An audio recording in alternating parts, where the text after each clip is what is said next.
Lozničani Ivana i Dušan Marić su istraživanjem otkrili popularnost glampinga u Evropi i odlučili da ovaj koncept donesu na obalu Drine, u Srbiju.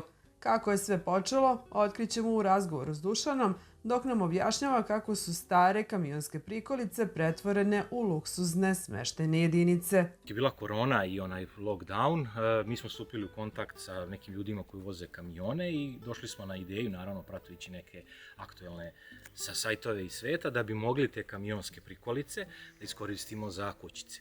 Konkretno mi ovde u Drina River Glampingu imamo za sada 2 kućice, u planu su još 2.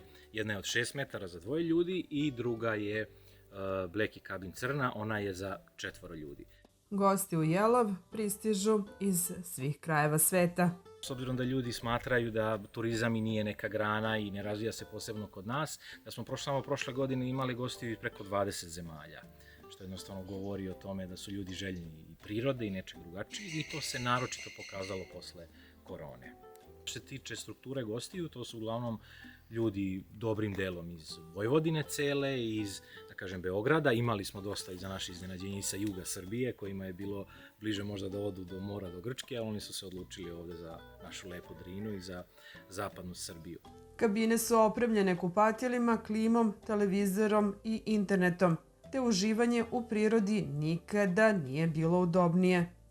Sređivanje svih kućica i ovde terena je trajalo negde oko 2,5 godine. Mi se ovde nalazimo u šume Kanadske topole, koja je bila dosta zapuštena, tako da nam je trebalo dosta vremena da sve prokrčimo.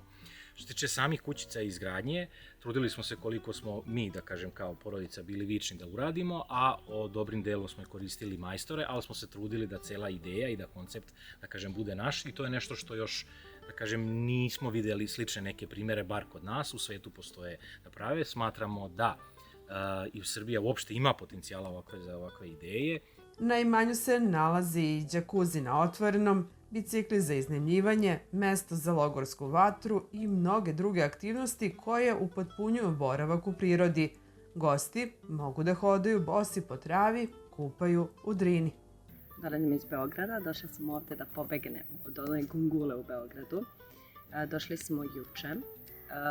Ovo nam je prvo noćenje ovde, ja sam oduševljena, jer svakom posle haosa i onih gužvi je silno potreban i neophodan odmor, a ovo je jedini pravi odmor gde si ti u prirodi isključen od svih drugih. Imaš bukvalno širok asortiman razonode, da li unutra imaju društvene igre, da li želiš društvene igre, imaš i televizor ukoliko ti je baš preko potreban, imamo bioskop na otvorenom.